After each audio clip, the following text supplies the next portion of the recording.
Bismillahirrahmanirrahim. Alhamdulillahi Rabbil alamin. Assalatu wassalamu ala ashratul anbiya'i wal mursalin wa ala alihi wa ashabihi ajmain. Amma ba'd. Assalomu alaykum va rahmatullohi va barakatuh. Yakunlanib borayotgan Ramazonni Alloh subhanahu va taolo barchamizga muborak qilsin. Haq taoloni rozi qilish umidida tutilgan ro'zalarni Allohim kamchilik va nuqsonlarini to'ldirgan holatda marhamati ila qabul va maqbul aylasin. Birodarlar, barchamiz bandamiz, xatodan xoli emasmiz. Mana shu dunyo hayotida qilayotgan va bajargan xatolarimiz juda ham ko'p. Parvardigor mana shu xatolarimizni tavbasini ado qilish uchun barchamizni o'ziga ibodat qiladigan bandalardan qilsin va keyingi mana shunday ulug' kunlarga sog' salomat yetishimizni, toat, ibodatda bo'lishimizni Allohning o'zi barchamizga nasib qilsin. Mana muhtaram birodarlar, kecha Ramazonni kelishiga 10 kun qoldi, 5 kun qoldi.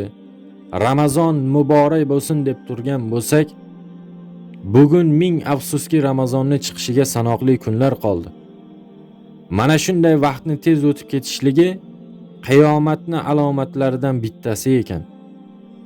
Endi muhtaram birodarlar, ro'zani Alloh taolo boshqa qavmlarga farz qilganidek, bu ummatga ham farz qilgan bo'lsa, Rasululloh aytadilarki, avvalgi ahli kitoblardan bizni ro'zamizni farqi saharlikda deydilar. Endi aqida masalasida bizlar o'zimizcha chiqib olib mana bu yerda fatvo berishga haqqimiz yo'q. Zotan aqidada har kim o'zboshimchalik bilan yengil fatvo beraverganidan hozir bu ummatda ahvoli o'rtada. Muftiy hazratlari va islom jamiyatidan rasmiy ma'lumotni kutdik va alhamdulillah xalqimizga bu ma'lumot berildi, e'lon qilindi. Islom shariati birodarlar Arab jazirasida dunyoga kelgan bo'lsa, mana shunday rasmiy fatvolarda ko'zlarimiz va quloqlarimiz o'sha diyorlarga qaratiladi. Xuddi shunday bu yil ham muborak Ramazonning oxirgi kuni 2025-yil 29-mart kuni deya e'lon qilindi. Bizni diyorlarda ham shu ma'lumot tasdiqlandi azizlar. Nega endi 29? Bu oy 30 kun-ku deyilsa, Nabiy sallallohu alayhi va sallam aytadilar, ro'zani birinchi yangi hiloldan ikkinchi yangi hilol ko'ringuniga qadar tutinglar deydi. Mana shu bir oy hisoblanadi. Endi oyning ichidagi kun balkim 28 kun, balkim 30 kun, balkim 29 kun bo'lishi mumkin. Bizlar Rasululloh aytganidek, birinchi yangi hiloldan ikkinchi yangi hilolga qadar ro'za tutamiz. Endi muhtaram birodarlar, hozir odamlarning orasida mana shu Hayit bayrami kuni ham ba'zi shariatimiz man qilgan, makruh bo'lgan amallarni bajarayotganlar ham bor ekan. Bularning eng birinchisi azizlar, Hayit kuni ro'za tutilmaydi. Alloh taolo buni harom qilgan. Ikkala Hayit bayrami, Ramazon va Qurbon Hayit kunlari ro'za tutish makruh bo'ladi. Chunki bu kunlar islom ummati uchun bayram, xursandchilik qiladigan kun bo'ladi. Aksincha Hayit bayrami kunlari chiroyli kiyimlarni kiyish, xushbo'y atirlarni sepish, g'usl qilish, misvoq qilish, Hayit namoziga borayotganda uydan biron bir shirinlik va yoki bir ne'mat yeb chiqishlik mustahab amal hisoblanadi.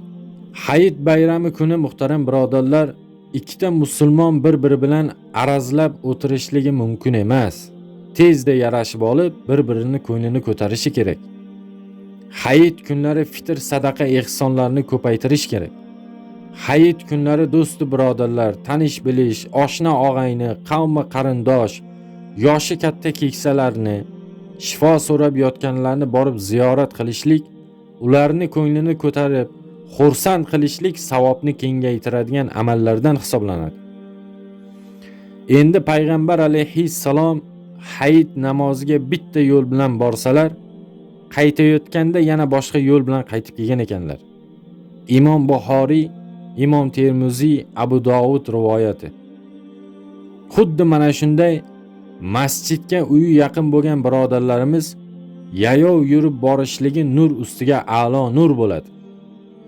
Endi uzoqroqda turadigan birodarlarimiz esa ular namozga yetishishligi kerak, majburan ulovlarda kelishadi.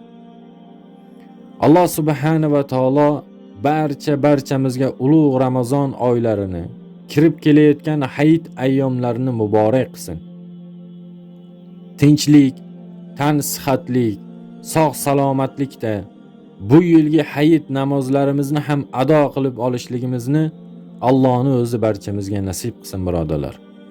Aquli qawli hada va astagfirulloh li va lakum.